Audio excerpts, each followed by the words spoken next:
Now, I know it's been said a lot over the past few years that Manchester United are always one game away from a crisis, but this was yet another example where one game is a crisis. Because, look, you can sit here and say just the headline that Everton deserved the 3 points at Old Trafford and got the 3 points at Old Trafford.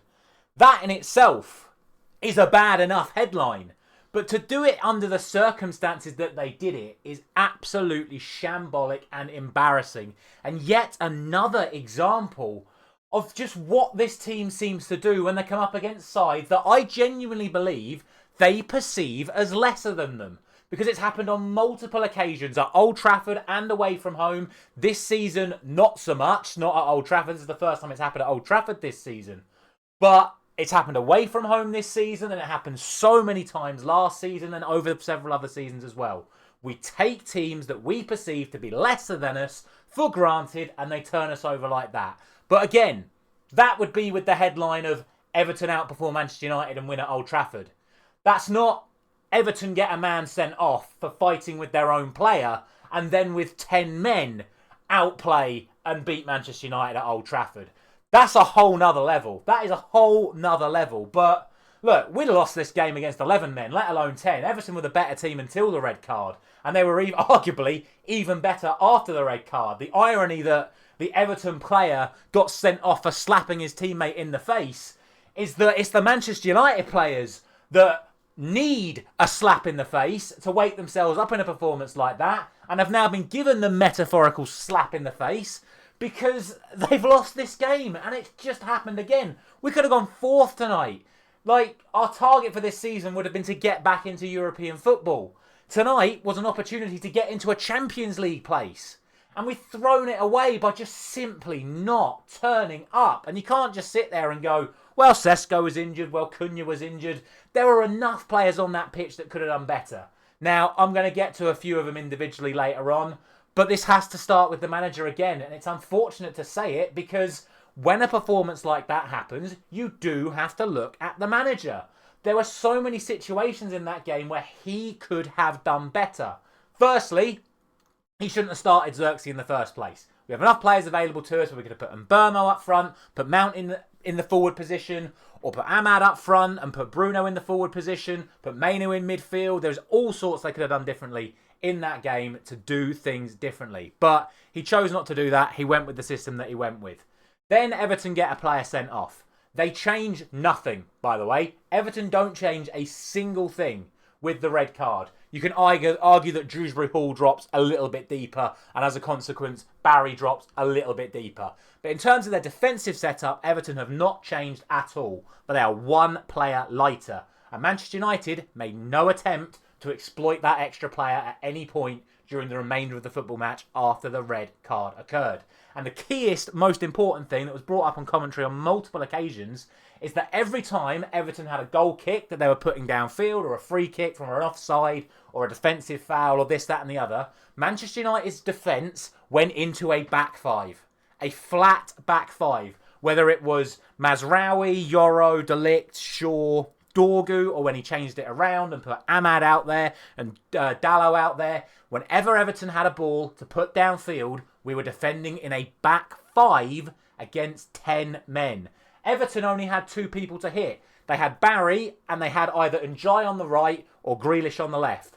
That should have been Yoro on Grealish and it should have been Shaw on Njai. But it wasn't. It was the left back on Njai and it was the right back on Grealish. On defensive plays when they're down to 10 men. We had so many spare men at the back doing absolutely nothing. And he only actually changed it whereby we had an attack-minded sort of setup going forward from defence with 2 minutes left. He could have quite easily done what he did when he brought Dalot on. Put Dalot at right centre-back, put Shaw out to left wing-back. Keep the pressure coming in from that left-hand side. Put the balls in from that left-hand side and have Dalot pushing forward, putting in balls from the right-hand side. But he didn't. He put Dalot on the left. He restricted Dorgu because Dorgu couldn't really do anything. He couldn't support Ahmad and Mbermo on that side. And he didn't make the necessary changes to impact the situation. Also, he never took Xerxes off when Xerxes was arguably making us play with 10 men as well. I think he gave it away more than he actually did anything useful with it. Certainly in the first half, when Everton did have 11 players until the red card incident, he either wasn't getting on the ball, he was giving it away, or he was just miscontrolling it. He was absolutely, utterly useless in the entirety of the first half. And in the second half, okay, he had a little bit more of the ball because, if you hadn't heard, Everton had 10 men. But even then, he wasn't using it. He was wasteful. He won a couple of headers. He forced one really good save out of Pickford and one really easy save out of Pickford.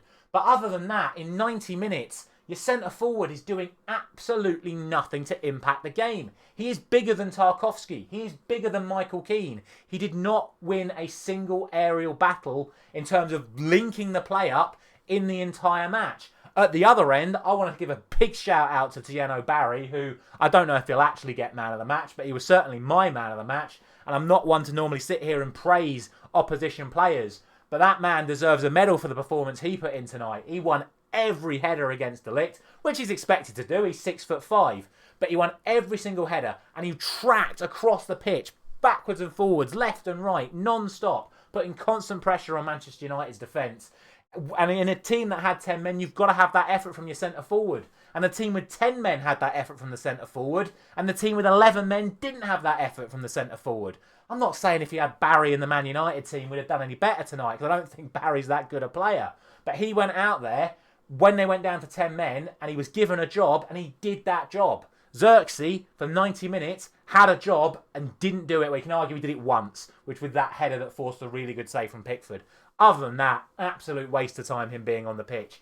And for a player that has been publicly coming out saying he wants to play or he's going to leave in January. He wants to play or he's going to leave in January. He didn't look like a player that wanted to be out there tonight. And if he wants to get a move in January and he wants to play at the World Cup with Holland, he's going to have to put in a hell of a lot of a better performance than that next week if he's going to have any chance of getting either of those things going in his favour. But in my opinion, if Cunha's back next week, there is no doubt in my mind that Xerxes is not getting anywhere near that starting 11. Absolutely shambolic performance from him. But again, that all starts with the manager. Because I mentioned about the aerial duels. From the first minute of that football match, Manchester United were playing out from the back again.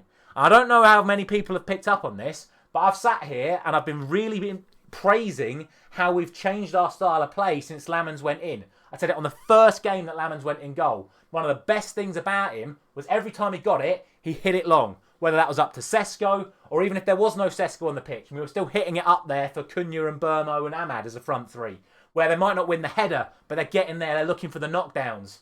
Tonight, whether it was with 11 men, or whether it was against 11 men or against 10 men, it was always passed out. It was never, ever hit long. The long balls either came from De Ligt, from Yoro, or from Shaw. They never came from the goalkeeper. And that set the tone for the entire match. Because that is how Everton pressed us in those first 15-20 minutes of the match. Meant that we never really got the ball forward. It was actually our first proper attack of the entire match that led to the Everton red card. Because it took us that long to get out of our own defensive area. Because we weren't playing the ball long like we've been doing over the past couple of months. Which has led to this unbeaten run leading up until this defeat today. I don't know why Amarin changed it. I don't know what his thought process was for playing like that against an Everton side that is so robust and will press when required to. Maybe he just thought, well, we're not going to win the aerial battle, so we'll just try and create from midfield instead, where we've played so much better going long and getting the creative players like Mbermo, like Ahmad, like Bruno, like Casemiro on the front foot, like Mount when he came on, whoever you want, like Mainu, receiving the ball from the second balls, winning those ones as they're coming back from the opposition defence, rather than trying to receive it on the turn and just feeding into an Everton low block. It just made no sense, and Amarin's got it completely wrong tonight from top to bottom. Yeah. Should I talk about the red card? I probably should talk about the red card. It is a red card. I know there are people out there going, well, it's just a bit of infighting. You shouldn't be sent off for having a scrap with your teammate. It's a bit half-hearted. He's just, it's a friendly slap around the face. It's not a serious slap around the face. I'm sorry, if he does that to a Manchester United player, or a Manchester United player does that to an Everton player, it would be all over, every single thing ever if the player wasn't sent off for that challenge. The rules are the rules. You raise your hand, you catch a player in the face with intent, it's going to be a red card. So I don't think anything more needs to be said about that. But if anything, it just inspired Everton to play even better. And it just allowed that mindset of Manchester United to go from, oh, it's Everton, we'll beat them anyway, to, oh, now it's Everton with 10 men, we'll definitely beat them. And it all gets summed up by the goal, which I haven't actually spoke about yet, because the goal is just a disgrace, again, on all levels. Firstly, we don't win the first ball.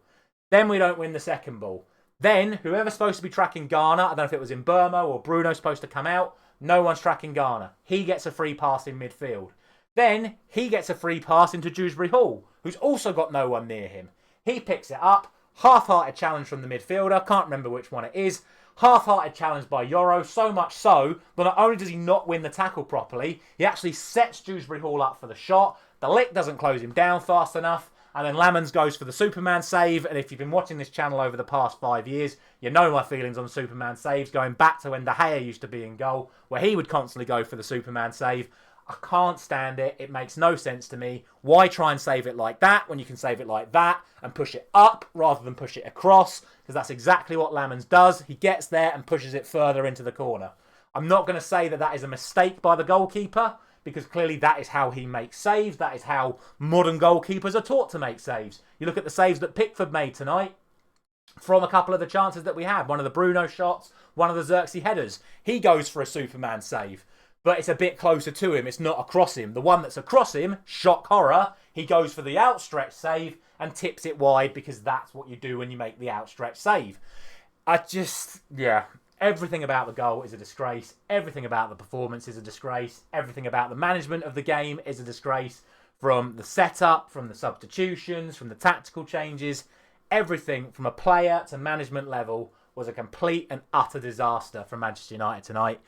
And it's just yet another wasted opportunity for us to progress. It feels like 5 steps backwards tonight, because we've made so much progress over these past few weeks in matches that we weren't expected to win. We weren't expected to win at Anfield. We weren't even expected to get results against Brighton. Yes, we played well against Spurs, but we weren't expected to get a point there. Okay, we had to scrap back and get a draw there. But, those 4 games in between the last 2 international breaks, last season we didn't win any of those games. This season we didn't lose any of those games. That is significant signs of progress over a 4-week period.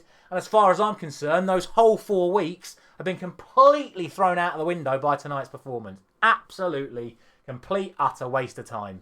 Ridiculous performance from a Man United side that I sat here on Friday morning and said I expect to beat Everton. That was an Everton that were coming to Manchester United with 11 men. That was an Everton side that weren't going to have a fight with each other and get a player sent off. We should have beaten that Everton team from start to finish regardless. We absolutely should have beaten that Everton team when they went down to 10 men. And even when they scored, we still should have beaten them from that position. Every single player, every single member of the coaching staff needs to take responsibility for tonight's performance. I cannot tell you one good performance from a single player or member of coaching staff in today's game. Whereas for Everton, to a man, with the exception of Idrissa Gana Gueye, absolutely outstanding from every single one of them. But like I said, the slap in the face maybe even woke Everton up even more than they were before. It's just an absolute joke. But anyway, as always, let me know your thoughts down in the comment section below. Thank you very much for watching. I'll see you next week.